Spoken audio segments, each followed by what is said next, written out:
Hello बच्चों, last class में हम लोगों ने डायलिसिस के बारे में पढ़ा था। ट्रांसपोर्टेशन इन एनिमल्स कैसे होते हैं, सर्कुलेटरी सिस्टम के बारे में पढ़े थे।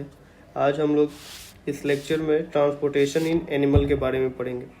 किसी भी लिविंग ऑर्गेनिज्म को सरवाइव करने के लिए, कोई भी लिविंग ऑर्गेनिज्म है उसको सरवाइव करने के लिए कुछ नेसेसरी चीज़ों की ज़रूरत होती है, उसकी नेसेसिटी होती है। जैसे अगर एनिमल्स में देखा जाए तो ऑक्सीजन हो गया, न्यूट्रिएंट्स हो गया, और भी चीज़ें होती हैं जो ज़रूरत होती हैं जिससे कोई भी लिविंग ऑर्गेनिज्म या एनिमल जो है वो जीवित रह सके। वैसे ही प्लांट्स के अंदर भी जब ट्रांसपोर्टेशन होता है तो ट्रांसपोर्टेशन क्यों होता है? उन प्लांट्स के अंदर भी या प्लांट्स को भी अलग अलग तरह के इसेंशियल चीज़ों की ज़रूरत होती है, जैसे कि CO2, वाटर, न्यूट्रिएंट्स, इसमें वाटर भी आएगा, है ना। तो ये बस डिफरेंस ये होता है कि हमारे जो एनिमल्स होते हैं, एनिमल्स के अंदर या हमारे ह्यूमन बींग्स के अंदर ऑक्सीजन की नेसेसिटी ज़्यादा होती है, तो वैसे ही ट्रांसपोर्टेशन जो प्लांट्स के अंदर चीज़ें होती हैं उसमें CO2 की नेसेसिटी ज़्यादा होती है। For plants to survive, they are required three essential things such as carbon dioxide, water and nutrients. Through the process of photosynthesis के through which combines carbon dioxide and water, the leaves prepare food। यानी कि photosynthesis के दौरान क्या होता है कि CO2 plus H2O in the presence of what? In the presence of sunlight, it forms C6H12O6 plus H2O plus O2। O2 जो होता है वो प्लांट के अंदर बाई प्रोडक्ट होता है, इसलिए उसे बाहर निकाल दिया जाता है और हमारे लिए वो एक इम्पॉर्टेंट चीज़ होता है। अगर ऑक्सीजन ना हो तो हम लोग तो सर्वाइव ही नहीं कर पाएंगे। जैसे हमारे अंदर ट्रांसपोर्टेशन में क्या होता था, सर्कुलेटरी सिस्टम था, तो उसके अंदर ट्रांसपोर्टेशन में होता था ब्लड के थ्रू होता था एनिमल्स के अंदर। तो क्या वाटर एंड मिनरल ट्रांसपोर्ट होते हैं, जैसे हमारे बॉडी में भी होता था, है ना। एनिमल्स के अंदर, ह्यूमन बींग्स के अंदर जो ट्रांसपोर्टेशन होता है वाटर एंड मिनरल्स का भी होता है। सेम जो होता है वो ट्रांसपोर्टेशन वाटर और मिनरल का प्लांट्स के अंदर भी होता है। तो ये कैसे होता है? प्लांट जो होता है अपने रूट्स के हेल्प से plants draw water and mineral from the earth. यानी कि प्लांट जो है वो मिनरल और वाटर को कहाँ से लेता है? तो अपने रूट से, है ना, रूट से लेता है, जो कि रूट जो होता है वो जमीन के अंदर होता है। इसके अंदर वेस्कुलर टिश्यूज होते हैं। वेस्कुलर टिश्यूज क्या होता है? ये टिश्यू जो होते हैं इस तरीके के बने होते हैं, बंडल टाइप का बना होता है। ये प्लांट्स के अंदर होता है, इस तरीके के टिश्यूज बने होते हैं। इनका काम क्या होता है? Enable the movement of food. यानी कि वेस्कुलर टिश्यूज जो होते हैं फूड के मूवमेंट में, वाटर के मूवमेंट में, मिनरल्स के मूवमेंट में थ्रू आउट द प्लांट्स ये हेल्प करते हैं।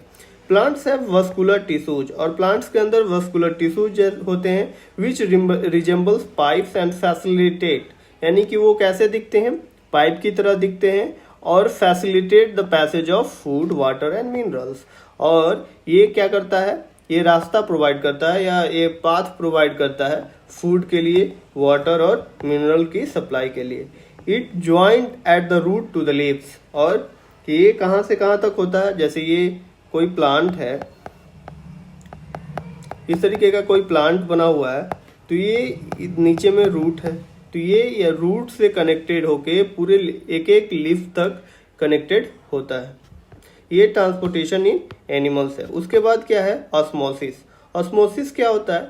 एक तरह का प्रोसेस है या एक तरह का बोल सकते हैं एक मूवमेंट है जिसमें सॉल्वेंट जो होता है मॉलिक्यूल का लोअर सॉल्यूट कंसंट्रेशन से higher concentration solution, higher solute concentration के थ्रू ट्रैवल करता है या मूव करता है, वो सेमी परमिएबल मेम्ब्रेन के। यानी कि मेम्ब्रेन कैसा होता है? तो सेमी परमिएबल। एक होता है परमिएबल जिसमें से इजीली जो है ना कोई भी सब्सटेंस जो नेसेसरी हो वो आ जा सकता है। लेकिन सेमी परमिएबल में क्या होता है कि उसमें जो है ना परमिएबल से थोड़ा कम अमाउंट जो होता है वो इसका होता है। इसमें क्या होता है? लोअर सॉल्यूट कंसंट्रेशन से हायर सॉल्यूट कंसंट्रेशन की तरफ बढ़ता है।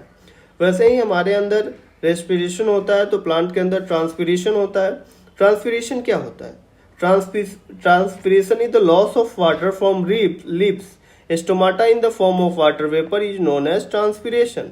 ट्रांसपिरेशन एक प्रोसेस है प्लांट्स के अंदर होते हैं जिसमें क्या होता है, पत्तियां जो होती हैं प्लांट्स के अंदर स्टोमाटा के थ्रू अपना वाटर को रिलीज करती हैं, यानी कि लॉस ऑफ वाटर होता है और वो वाटर वेपर के फॉर्म में होता है। इस प्रोसेस को कहते हैं हम transpiration. The plants ability to absorb and disperse water through their roots is further aided by this process. और आगे ये प्लांट की एबिलिटी होता है कि अगर पानी की कमी होती तो वो प्लांट जो है वो अपने रूट से एब्जॉर्ब करेगा, अगर एक्सेस अमाउंट ऑफ वाटर हो जाता है तो उस वाटर को डिस्पर्स कर देता है ना। इन ट्यूब्स कंपोज ऑफ जाइलम्स, यानी कि जो वस्कुलर टिश्यूज होते हैं वो जाइलम के बने होते हैं। तो जाइलम क्या करता है? Transpiration creates a stroke like effect as जो वाटर ट्रेवल्स अगेंस्ट ग्रेविटी। जैसे हम लोग कोई भी कोल्ड ड्रिंक पीते हैं स्ट्रॉ से या कोई भी चीज पीते हैं स्ट्रॉ से, तो उसमें एक तरह का सक्शन क्रिएट होता है। जैसे जैसे हम खींचते हैं वैसे वैसे पानी जो है ऊपर चढ़ता है। वैसे ही प्लांट्स के अंदर भी क्या होता है, जो जाइलम होता है, जाइलम जो होता है वो एक तरह के ट्यूब लाइक स्ट्रक्चर का बना होता है, जिसमें क्या होता है कि जैसे स्ट्रॉ लाइक इफेक्ट जैसे क्रिएट होता है, जैसे हम कोई भी कोल्ड ड्रिंक पीते हैं वैसे ही वो ग्रेविटी के खिलाफ उसमें स्ट्रॉ लाइक इफेक्ट क्रिएट होता है ना। वस्कुलर टिश्यूज दो तरह के होते हैं, एक जाइलम होता है, दूसरा फ्लोएम होता है। तो जाइलम किस चीज में असिस्ट करता है? Assist in moving minerals and water from roots to every part of plant. यानी कि जाइलम जो है वो किसको मूव करने में हेल्प करता है? मिनरल और वाटर को। यानी कि जाइलम जो है वो मिनरल और वाटर को मूव करने में हेल्प करता है। जाइलम के थ्रू मूवमेंट ऑफ क्या होता है? जाइलम के थ्रू असिस्ट इन मिनरल और वाटर ट्रांसपोर्टेशन होता है। और वहीं फ्लोएम की बात करें तो फ्लोएम में डिस्ट्रीब्यूटिंग ऑफ फूड होता है, यानी कि पत्तियां में फूड बनती हैं, वहां से पूरे प्लांट में वो डिस्ट्रीब्यूशन ऑफ फूड जो है वो कौन करता है? वो फ्लोएम करता है। यानी कि phloem is responsible for the distributing of food made by leaf throughout the entire plant. और जाइलम में क्या होता है? Xylem is responsible for the moving of minerals and water from roots to every parts of the plant. यानी कि अगर यहाँ से देखा जाए तो फ्लोएम जो साउंड आ रहा है, फ्लोएम और फूड यानी कि फ और फ है ना। तो ये एक लॉजिक लगा सकते हैं कि फ्लोएम से फूड का ट्रांसपोर्टेशन होता है और बचा जाइलम, तो जाइलम में मिनरल और वाटर के ट्रांसपोर्टेशन होते हैं। Since water absorb by the roots is intended to be transfer to the lips, यानी कि जो भी रूट्स के द्वारा एब्जॉर्ब किए जाते हैं, हो सके तो वाटर होगा, मिनरल्स होगा, है ना, वो कहाँ ट्रांसफर किए जाते हैं? लिप्स के पास और upper portion of plant. Transpiration is the phenomenon responsible for the waters upward flow, यानी कि ट्रांसपिरेशन एक ऐसा फेनोमेना है जिसमें वाटर जो है ना ऊपर की तरफ चढ़ता है। यानी कि वाटर जो है वो कहाँ पे होता है? रूट्स के अंदर। रूट से प्लांट के ऊपर, जैसे ये इस तरीके का कोई प्लांट है तो इसमें ट्रांसपिरेशन जो प्रोसेस होता है वही रिस्पॉन्सिबल होता है अपवर्ड फ्लो ऑफ वाटर का। The process by which water evaporate from leaf is known as transpiration, यानी कि एक ऐसा प्रोसेस जिसके थ्रू वाटर एवोपरेट्स होते हैं पत्तियों के थ्रू, तो उसी प्रोसेस को कहते हैं transpiration. When leaves lose their ability to draw water from the roots to leaf, they create a suction pool। और इसमें क्या क्रिएट होता है? एक सक्शन पूल क्रिएट होता है। यही था, ये पूरा टॉपिक था पूरे क्लास 7 के, जो भी ट्रांसपोर्टेशन इन एनिमल्स हो गए, ट्रांसपोर्टेशन इन प्लांट हो गया। अगले क्लास में दूसरे टॉपिक को देखेंगे। Thank you.